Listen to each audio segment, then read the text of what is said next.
Wait! You know guys, that I just discovered there is one drawback of shooting RAW. Yes, is that you forget about the white balance. A few days ago I went to cover an event and it was under neon lights. So I had set up my white balance to the neon lights because I wanted to show the parents the pictures as I was taking them directly on the camera. So I just wanted to make sure that the color would not put them off. Well, guess what? I forgot to change it. So today I actually went and recorded a video and well, guess what? Forgot to change the white balance. So it was on tungsten and you'll see the video. It's not great quality and I apologize for it, but trust me, the content is worth watching.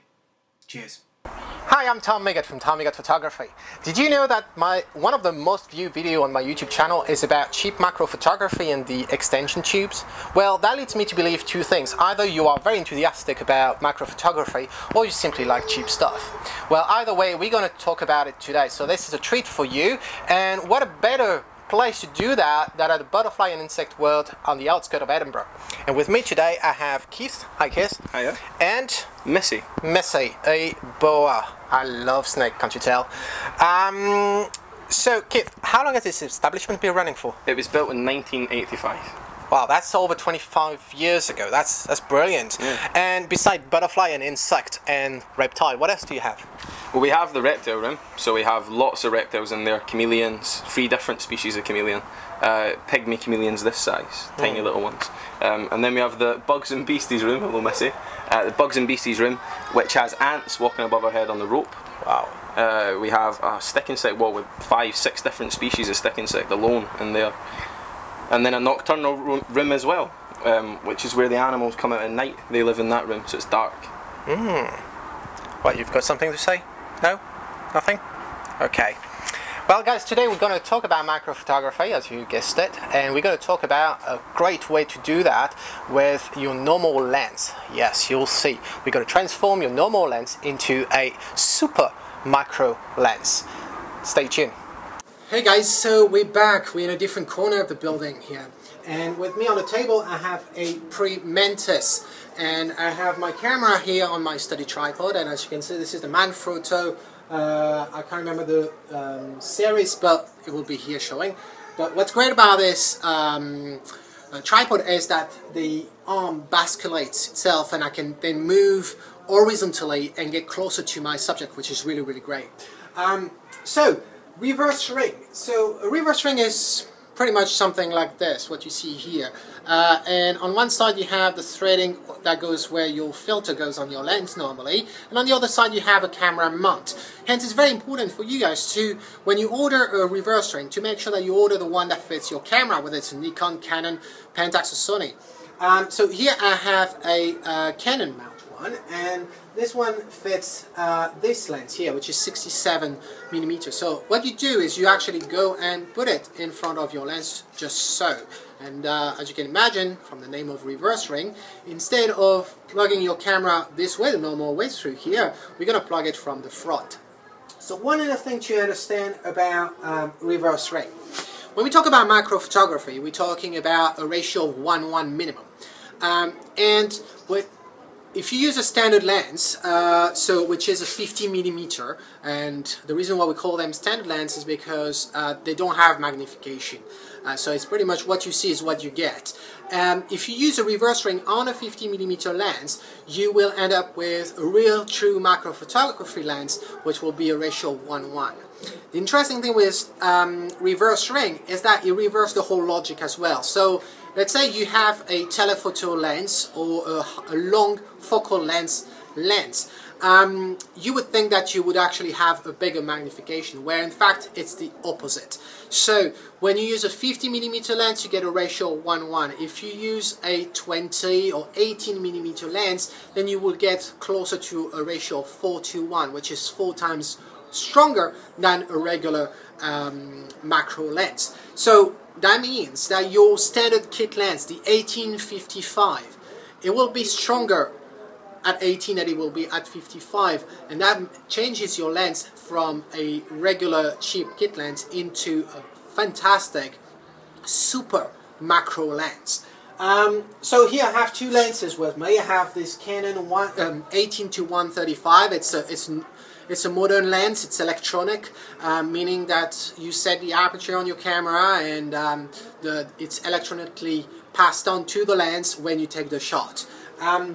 This one, on the other hand, is an 80-200 Tamron old manual lens. So not only you focus manually, but you also have this aperture ring here. And the reason why I'm talking about the aperture here is, you know, when you do macro photography, the closer you get to your subject in general, right, the shallower the depth of field.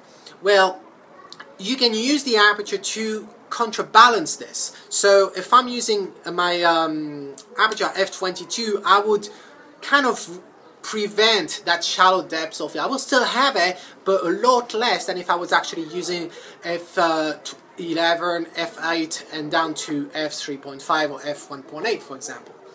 So because this one is 80 to 200, it's not going to be a true macro lens per se. So I'm going to be using my 18-135. However, there is a trick, guys, because as I said, I want to use a narrow aperture.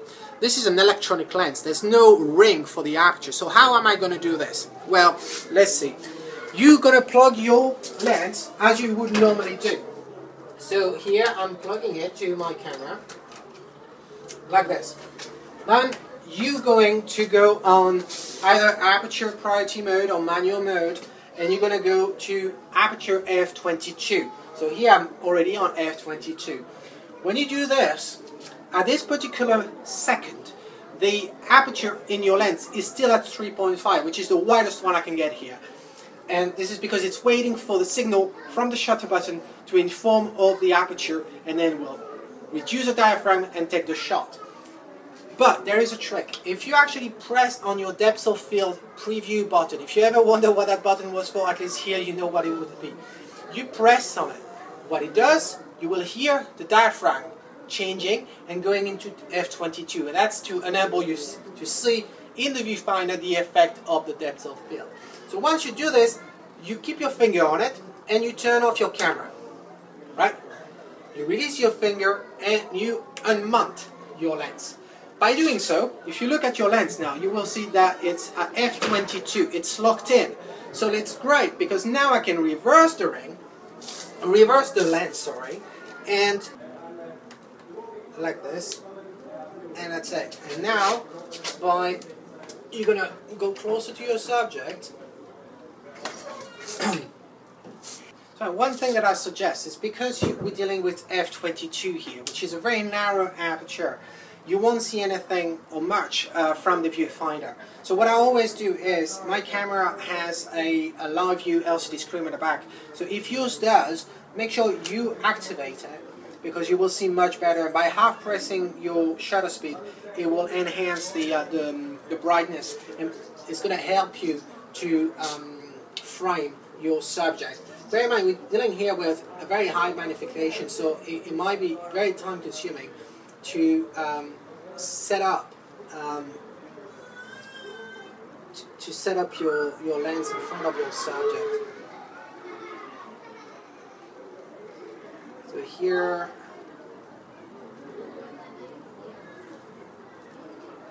getting a bit closer with this. Okay, here I'm happy with this. I'm locking my camera a bit higher.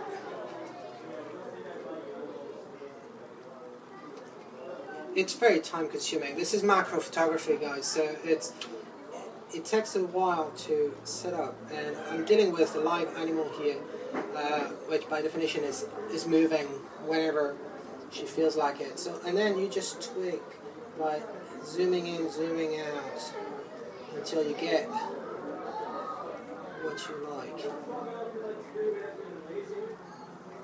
There you go. And then what I do is I make sure that the exposure is correct. So I'm looking here, it's saying 20th of a second, f22 ISO 100, and I've got a remote control here just so I make sure that I don't move anything. And here it is, and you can see the result.